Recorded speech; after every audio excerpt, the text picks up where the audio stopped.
Está começando o programa MPTV. Nós vamos estar aqui com você todas as semanas para falar sobre as ações do Ministério Público Estadual e os efeitos dessas ações na vida da população de Manaus e de todo o Amazonas.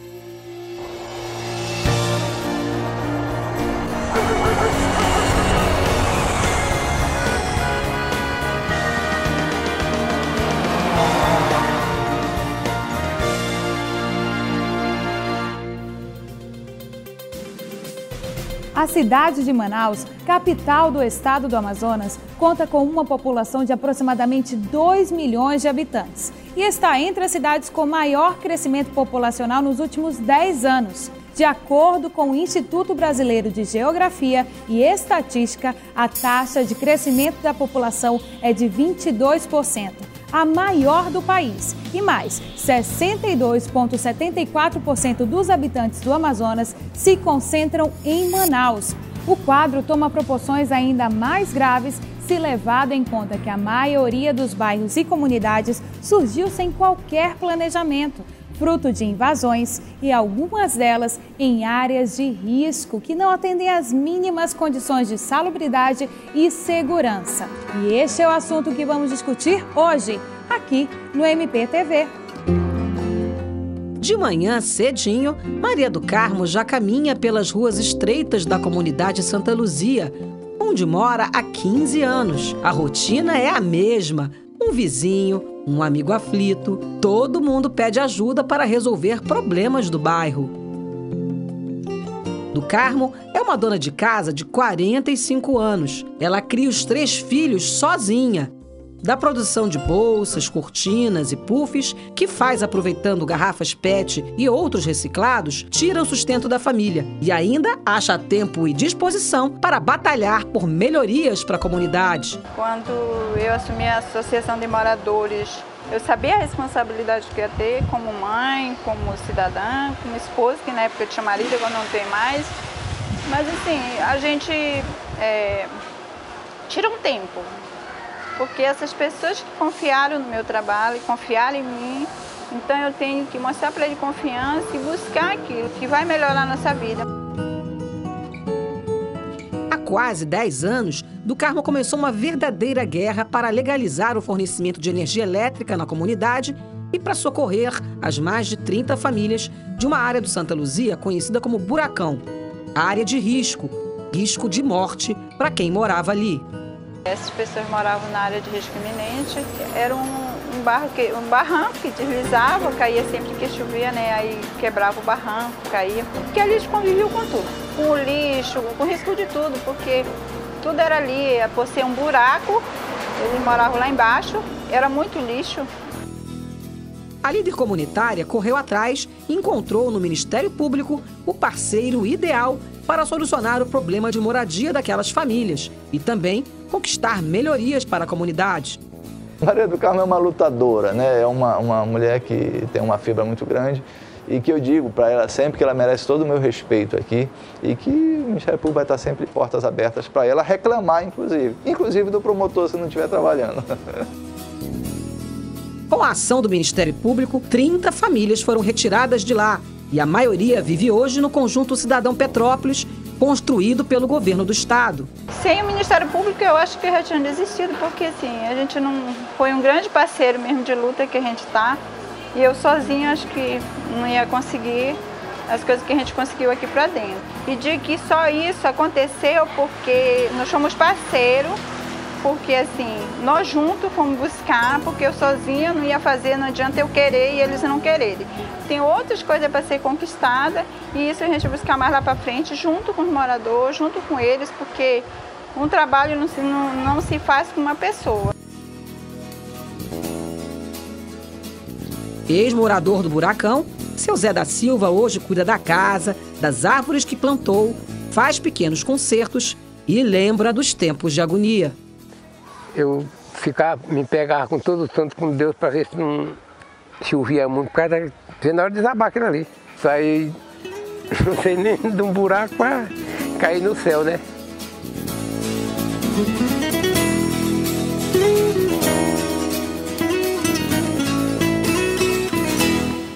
a gente assistiu a história da Dona Maria do Carmo, uma líder comunitária da Zona Sul da cidade, que encontrou no Ministério Público um parceiro na busca de soluções para os graves problemas enfrentados por seus vizinhos. E aqui no estúdio, nosso convidado é o Procurador-Geral Francisco Cruz, que vai falar sobre a presença do Ministério Público no cotidiano das pessoas. Boa tarde, Procurador Francisco Cruz. Seja bem-vindo ao MPTV. Este que é um programa que tem como principal finalidade aproximar ainda mais o Ministério Público da população amazonense e também, principalmente, aquela parcela da população que precisa da intervenção da Justiça para fazer valer os seus direitos e também conhecer os seus deveres.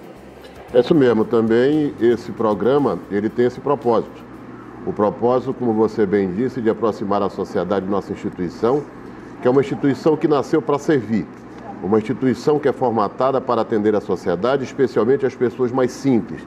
Aquelas pessoas, exemplo de Dona Maria do Carmo, que encontrou no Ministério Público um órgão parceiro. Eu quero dizer exatamente isso. O Ministério Público é a instituição do possível, do alcançável, do é permitido sim. Você em parceria com uma instituição como a nossa, que tem a vocação dos seus promotores e procuradores, orientados pelo desejo de servir e tem um compromisso cívico de servir a sociedade.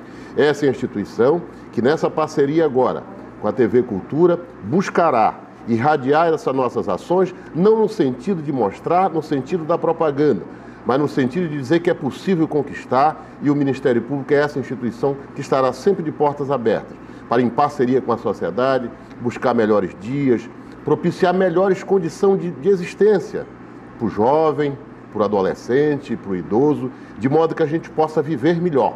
E o Ministério Público não é proprietário de soluções mágicas, mas é uma instituição comprometida com melhores dias de nossa gente e nós estaremos sempre à disposição do povo de nossa terra. Doutor Francisco, o senhor acompanhou conosco a história da Dona Maria do Carmo, não é? É uma história sofrida da população, de centenas de vizinhos do bairro de Santa Luzia que viviam em situações precárias, em condições precárias. E nesse caso nós vimos que houve solução, que tem um acompanhamento para prezar pela qualidade de vida dos moradores. Agora, para o nosso telespectador, doutor Francisco, qual a estrutura que o Ministério Público oferece para essa população que precisa do auxílio do Ministério Público? Como é que a população pode buscar e solucionar os seus problemas?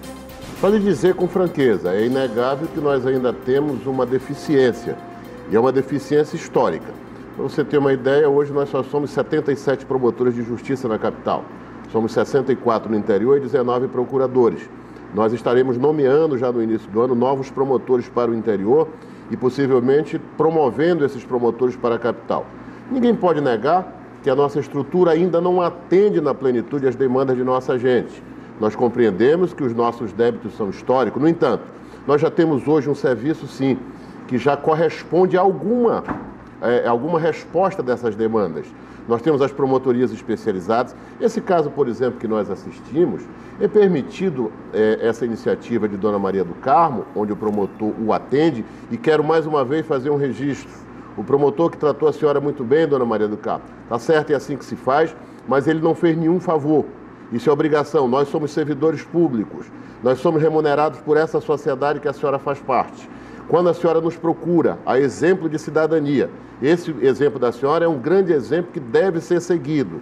Procure sempre o Ministério Público, as nossas carências existem, mas eu vou repetir uma frase que sempre digo.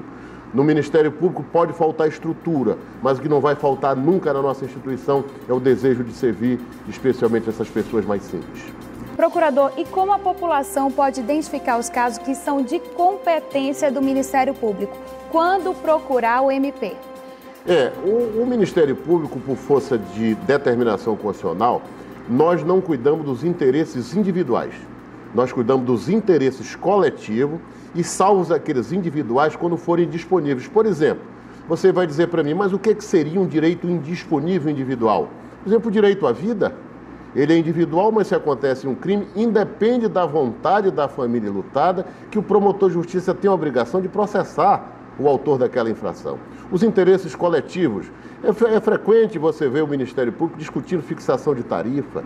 É frequente o Ministério Público discutindo, por exemplo, a questão do urbanismo, a questão do paisagismo da cidade, a questão da água, da qualidade da nossa água, do abate clandestino, do tratamento de resíduos sólidos. Você vê que o Ministério Público está envolvido hoje, né, discutindo esses equipamentos urbanos da cidade. Então, para responder para o telespectador de maneira bem clara, de maneira bem objetiva, vamos pegar a seguinte situação. Antigamente, a sociedade associava ao Ministério Público apenas aquele promotor de justiça que acusava a pessoa quando acontecia um crime. Você via ou lia nos jornais aqueles crimes de repercussão, ainda hoje continua acontecendo, e o promotor era essa figura emblemática, que apenas queria que o malfeitor fosse para a cadeia. Eu quero lhe dizer que o promotor continua querendo sim que o malfeitor vá para a cadeia. Aquele gestor que age com desvio de correção, o Ministério Público também quer que ele repare o erário, mas só que as nossas tarefas são maiores. Hoje não é apenas aquele órgão que acusa, mas aquele órgão que previne, aquele órgão que se antecipa. Vou lhe dar um outro exemplo. Nós iniciamos nessa semana o Ministério Público nas escolas, é um projeto inovador, alcançaremos 270 escolas, onde o promotor de justiça, eu fiz a aula inaugural esta semana, na escola de Aparecida, o promotor de justiça ele irá para dentro da sala de aula, para ministrar lição sobre cidadania, o professor irá para dentro do Ministério Público, para conhecer o nosso papel e funcionar como agente irradiador dessas nossas ações e como agente multiplicador dessas informações. Ou seja, é um Ministério Público moderno, é um Ministério Público que se antecipa às demandas, não há fórmula mágica. Não vou lhes dizer, os senhores e as senhoras que estão nos assistindo, que o Ministério Público é proprietário de todas as soluções. Não é. Nós temos consciência de que precisamos avançar e avançar muito. Mas nós já somos parceiros dos senhores e com certeza podem contar com a gente sempre, compreendendo nossas dificuldades, mas tenho certeza de uma coisa, que a gente não se afastará, é do nosso sonho de servi-los. E mais inovações do Ministério Público para você aí de casa no MPTV. A gente vai para um rápido intervalo comercial e daqui a pouquinho a gente volta para falar sobre áreas de risco.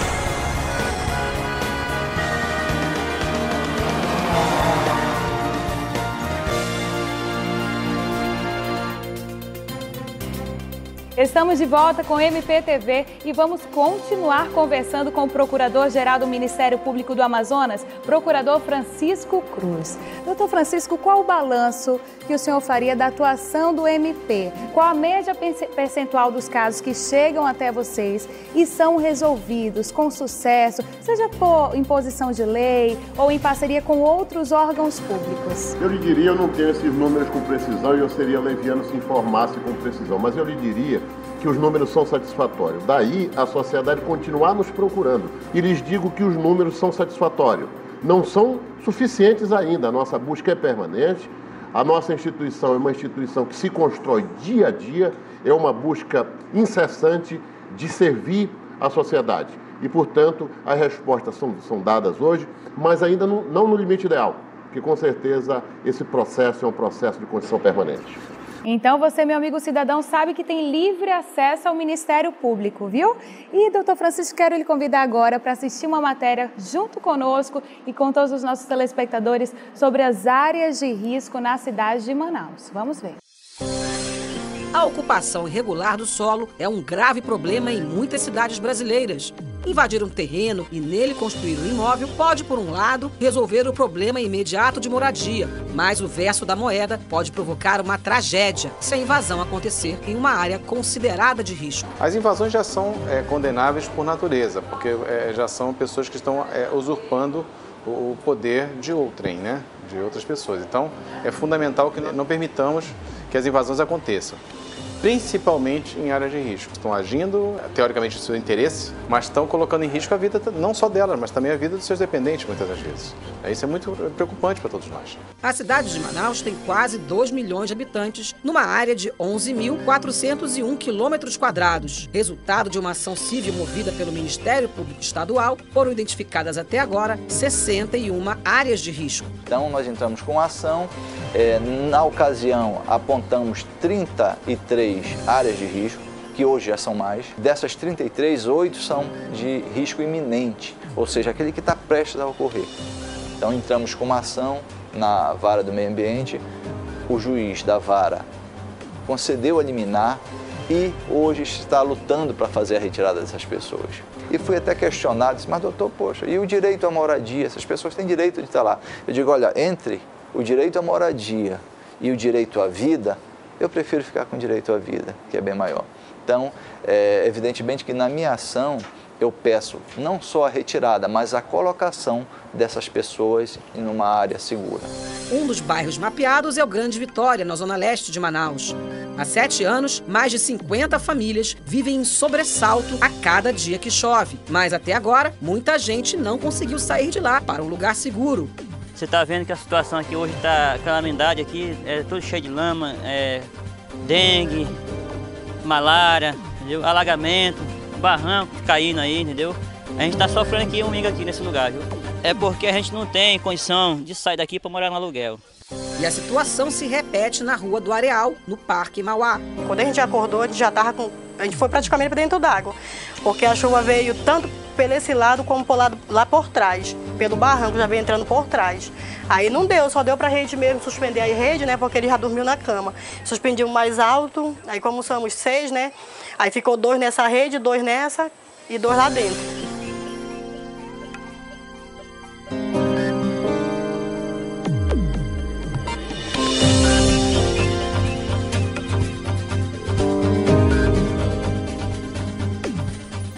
Esse é realmente um problema grave. Procurador, qual o papel que o Ministério Público vem exercendo para amenizar e solucionar esse problema? Você viu na própria matéria uma resposta já do Ministério Público de iniciativa do promotor Paulo Estélio.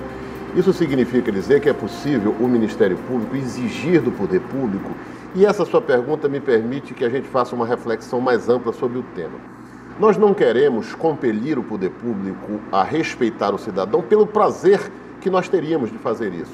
Nós queremos que o agente, que o gestor público respeite a sociedade, porque ele tem obrigação.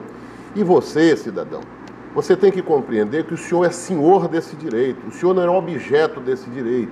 O senhor é agente, tem que exigir de forma respeitosa, de forma pacífica, de forma organizada, de forma ordeira. Só que o gestor, ele tem o dever de propiciar condições dignas de moradia. Eu costumo dizer que essas pessoas que procuram os alagados, às beiras dos barrancos para morar, não faz isso por opção. Essa gente é empurrada a mercê de sua dificuldade financeira para morar. Ninguém de sã consciência vai morar nos bodozais, vai morar nos alagados, vai morar naqueles locais insalubres. Isso nós temos que exigir, e esse é o papel do Ministério Público, de exigir do gestor que estabeleça política de habitação digna para a nossa gente. E quero também, mais uma vez, pedir que você reflita sobre isso. Você, cidadão da minha terra, você, cidadão do meu estado. Quando for votar, o momento da eleição é de refletir sobre essa possibilidade.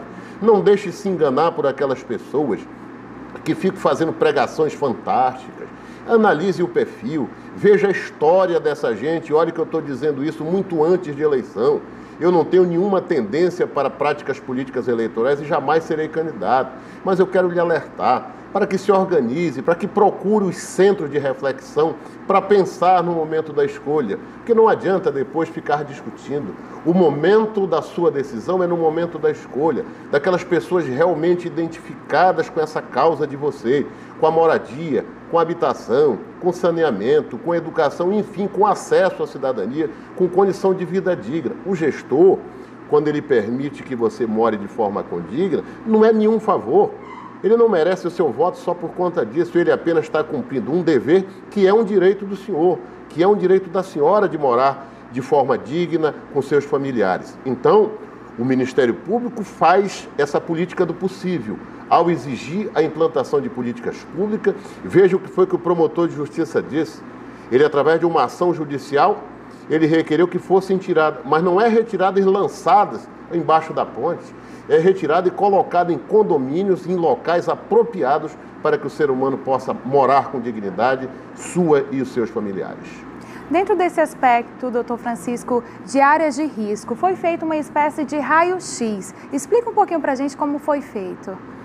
Ninguém pode negar que Manaus nós somos devedores de um projeto de crescimento de Manaus. Manaus todos nós sabemos, e vou insistir no meu argumento também antigo, mas nem por isso fora de tempo. A Zona Franca é uma dádiva, a Zona Franca nos permitiu o crescimento, essa pujança.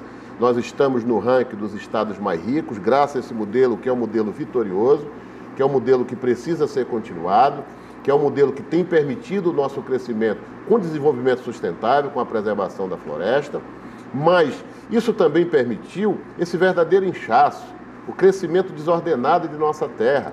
Nós acabamos não tendo um planejamento ordenado, de modo que as pessoas pudessem viver com dignidade. As pessoas de maior poder aquisitivo vão para os locais da maior presença de equipamentos urbanos. Você tem a sua proteção desde a segurança através dos condomínios fechados, você tem desde a água tratada, enfim, você desfruta de condições melhores de cidadania. Então, Manaus se ressente desse planejamento. E, mais uma vez, o que nós temos que fazer? Recomendar que a sociedade, de forma ordeira, de forma pacífica, de forma educada, mas também discuta e exija a implantação desses equipamentos urbanos, dessa mobília urbana, que é um direito de todos nós, e terão sempre no Ministério Público esse parceiro para que a gente possa discutir. Vou lhe dar um exemplo. O plano diretor, recentemente, discutimos no âmbito do Ministério Público, realizamos audiências públicas no âmbito do Ministério Público, de sorte que a sociedade pudesse ter ali vez e voz para dizer o que espera do seu futuro, para ver o que espera de políticas públicas de nossas autoridades. É realmente uma situação delicada e provavelmente o Ministério Público não consegue resolver essa crise de forma isolada, não é? Então, quais as parcerias que os senhores estão buscaram para resolver esse problema? E também me fale um pouco desse papel de negociador, conciliador que o MP tem prestado à população amazonense. Nós temos feito alguns termos de ajustamento de conduta, nós fizemos parceria com a Defesa Civil, nós temos inúmeras ações do Ministério Público nesse sentido. Você percebe que normalmente, e infelizmente, quando ocorrem essas invasões, sempre tem um promotor de justiça, sempre tem alguém nosso, e imprimindo esse olhar de cidadania, esse olhar de solidariedade. Mas nós temos que exigir, nós temos feito isso há algum tempo, essa implantação de política verdadeiramente duradoura. Não interessa para nós do Ministério Público, e é bom que fique registrado também isso, que se resolva as questões apenas pontualmente. Hoje você que nos procura, que está morando numa área de risco iminente, como colocou o promotor de justiça, nós podemos exigir sim que seja tomada uma providência pontual, localizada, unitária. Mas para nós, e para o senhor e para a senhora, o mais importante é que busquemos para compelir o poder público através de regras, através de implantação de política pública, de soluções duradouras. Porque não adianta você fazer de afogadilho, não adianta você tentar imprimir soluções episódicas, soluções só pontuais. Eu defendo a solução pontual na emergência, mas o Ministério Público sempre irá exigir a implantação de políticas globais, de modo que a habitação, que é um direito de todos nós, possa ser exercida e permitida que nossa gente viva de forma digna e de forma cidadã, fundamentalmente. O senhor, como chefe dessa estrutura que se preocupa, se volta para o direito do indivíduo, com relação a esses problemas de invasão, de áreas de risco, qual é a esperança que a população amazonense deve ter olhando para esses aspectos, doutor Francisco? Como é que o senhor visualiza? Eu vou lhe dizer uma coisa com toda sinceridade, como é meu estilo de trabalhar.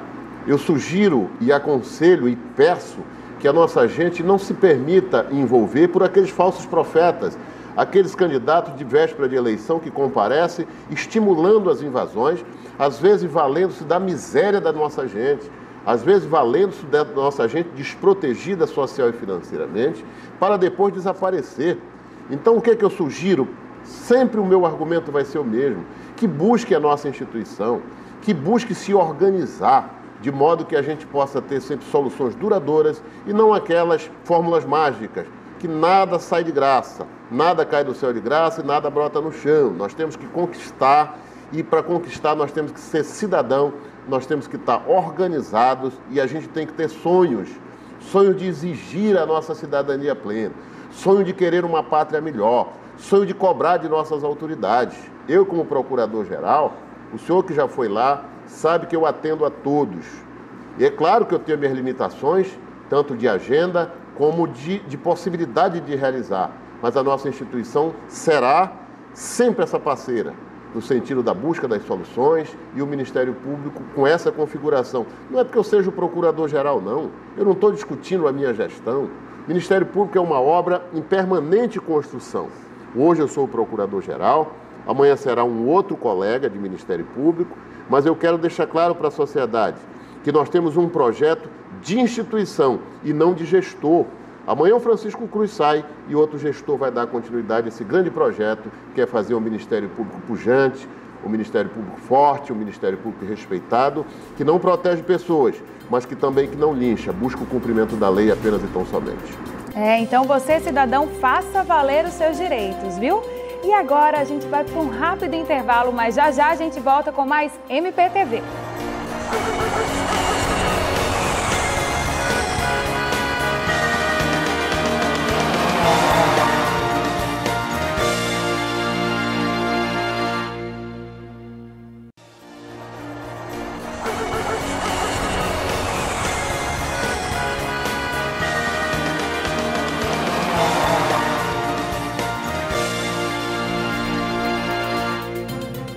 Estamos de volta e este espaço é seu. Participe do MPTV enviando críticas, sugestões e perguntas aos nossos endereços que estão aí na sua tela. E se você tem algum problema que precisa de intervenção da Justiça, pergunte ao MP. Aqui você tira a sua dúvida com quem entende realmente do assunto.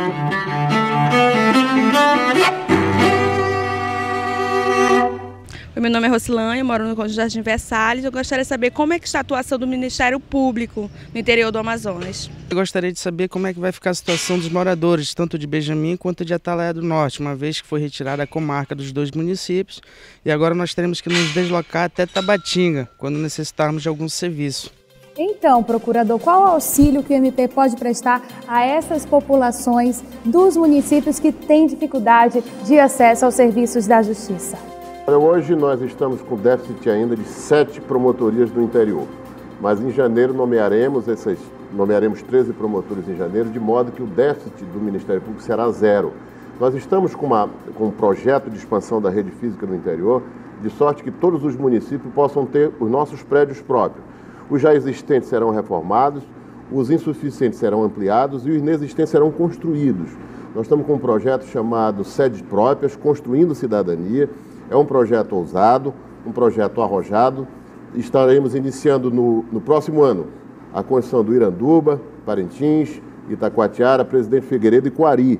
Serão prédios próprios, dotados de toda a infraestrutura, com auditório, com sala de reunião, de modo que a sociedade também do interior ela possa buscar e encontrar na nossa instituição essa efetiva prestação de serviço. Sabemos que o projeto ele é ousado, as nossas carências são desafiadoras, mas iniciaremos esse projeto e com esperança de que a gente possa pelo menos dar uma contribuição mínima para deflagrar esse processo. É um processo de conclusão demorada, é um processo lento, mas que ele será materializado ao longo de pelo menos 3 gestões. Será iniciado com a gente, eu espero que tenha continuidade ao longo da existência da minha instituição. Então o povo do interior, tanto do Iranduba, desses 5 municípios que citei, Iranduba, Parintins, Itacoatiara, Presidente Figueiredo e Coari, esses projetos estão em fase final de elaboração e o Ministério Público iniciará a construção dos seus próprios prédios. É uma iniciativa inovadora, o Ministério Público terá suas próprias instalações, de modo que a sociedade possa ser melhor acolhida e esse serviço ser melhor prestado. Então tá aí mais uma dica para você dos municípios do estado do Amazonas. Agora você de casa sabia que pessoas portadoras de algumas doenças graves estão isentas do pagamento de imposto de renda? Então tome nota desta dica.